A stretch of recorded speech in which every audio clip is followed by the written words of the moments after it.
Hello everyone, we're going to continue on with book number 1, aka the Sipapu Oddessy, and this segment is called Present Revelations. John explained that there would be many space brothers here to assist us through the transition and time of tribulation. Excuse me. They could help us, but they could do no more. They would be allowed to help only as requested by the Earthlings, with one exception, and this was stressed emphatically. You may not take your weapons of destruction into space. Beyond 250 miles beyond your surface, you will be stopped. Neither will you be allowed to create the ultimate nuclear destruction of the totality of the planet itself. The impact of the universe would be too devastating, and the brothers would be given permission to prevent such an occurrence. He then turned and invited Yorgos to take to the platform. He said Yorgos would present the teachings from the aspect of Space Brothers and the interplanetary councils. Yorgos was also accompanied by the picture projections as were appropriate to emphasize points.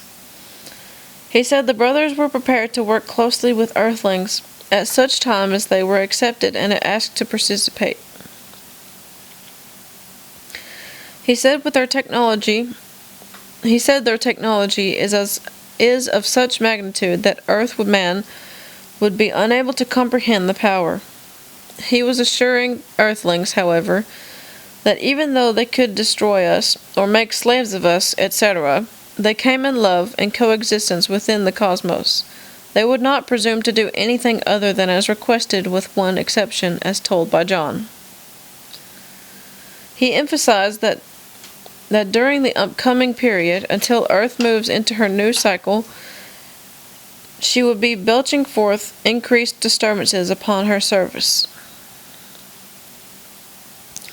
As plates shift beneath the ocean floors, there would be increasing tidal wave activity. The resulting shifts would bring about disturbances of those thought of as sleeping volcanoes. Those would begin to rumble and spew forth molten lava that would come quickly with minimal warning. This would increase as the climatic conditions were altered. There would be increased swelling of streams, riverbeds would enlarge, and they would not recede to their pre-existing condition. There would be peninsulas and small isthmuses,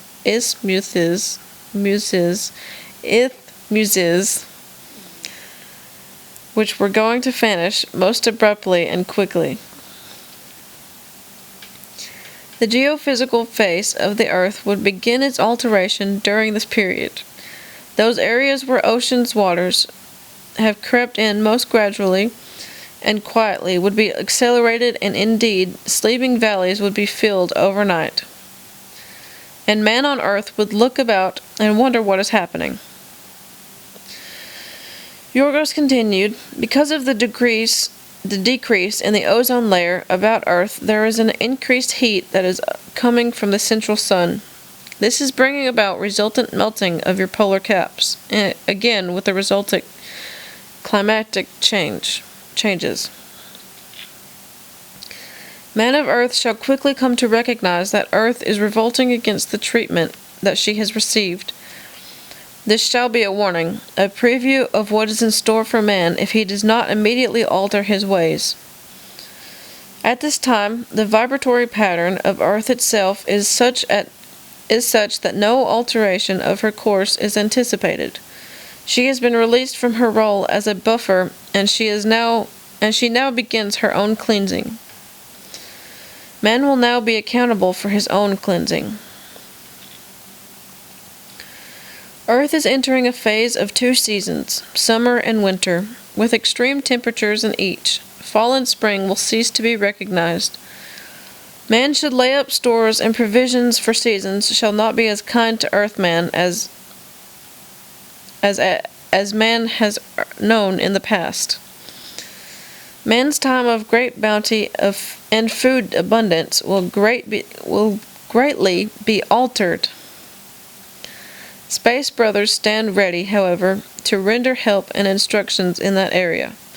Food substances which will suffice for survival, will be given to appropriate ones on the planet, and properly prepared, will be quite palatable. Man must learn to share freely in order to survive. There will be great shortages in food supplies, and also proclaimed shortages in your fossil fuels as they are hoarded and usurped for reasons of greed. You will find yourselves without transportation because there will be no fuel to run your machinery. You will need to substitute foods to feed yourselves. There will be great energy shortages. Electricity will become unavailable for many reasons. Therefore, you must learn to minimize your needs. You must begin to rely on those elemental winds and patterns that will bring you those energies that you need. You must make your dwelling places strong, sturdy, and well insulated so that they will serve you well. We will show you methods of using compressed earth, which will replace wood and other things as primary structural material. We are prepared to teach you methods of health care, which will allow you to remain active and energized during this period of time. There will be widespread death from diseases which are currently incurable by your present medical methods. You must expect giant changes within your government structures as your present monetary systems become chaotic. There will be no money for taxes, and without taxes there will be a rapid withdrawal of politicians, and the chain of events will cause the governmental structure, as it now operates, to fail. There must be those available to fill the void and rebuild with a new and different type of system which brings harmony to the peoples of all earth nations. Yorgos continued for a long period of time along the same lines of subject matter, and then began to make his concluding remarks. He said he wanted to frighten no one, and certainly all panic must be avoided. He said he would, however, speak of the ultimate evacuation process, should that become a necessity. He spoke, "We have come to fulfill the destiny of this planet, which is to experience a short period of cleansing, and then to usher in a new and golden age of light. I will henceforth refer to that period as the time of radiance." As mentioned before, the souls of light are you people of earth, who have lived according to the universal truths, and who recognize God as the source of all that is good, the source of all things.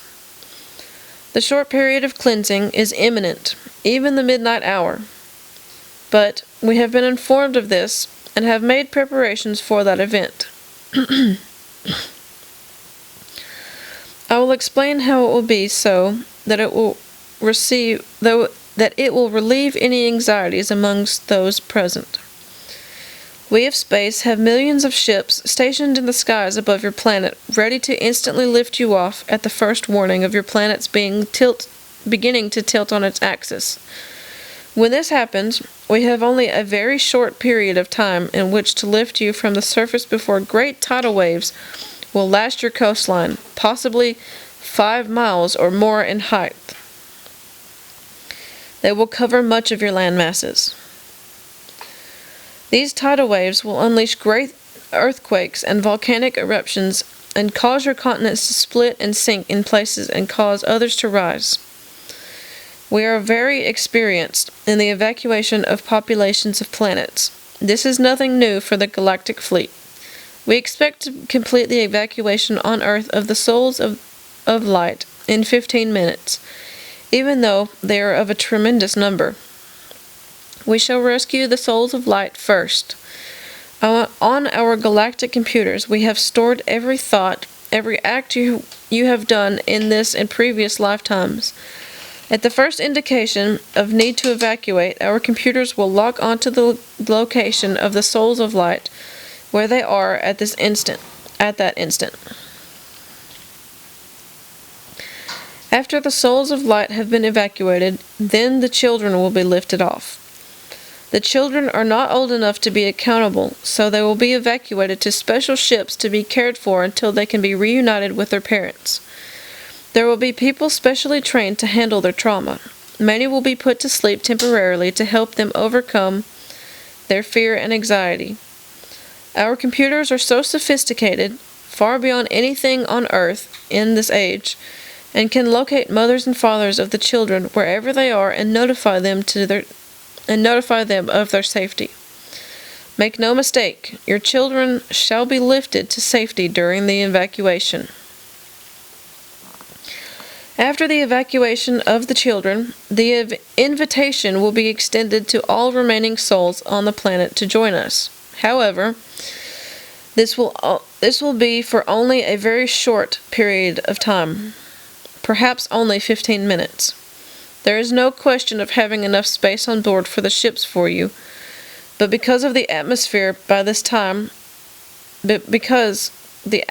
at this time will be full of fire, flying debris, poisonous smoke, and because of the magnetic field of your planet will be disturbed, we will have to leave your atmosphere very quickly, or we also, with our spacecraft, would perish. Therefore, he who steps into our levitation beams first will be lifted first. Any hesitation on your part would mean the end of your third-dimensional existence, you call the physical body. Which brings us to the most serious and difficult part of the evacuation. As mentioned earlier, souls of light have a higher vibration frequency, and those who are more closely tied to the earth and its ways.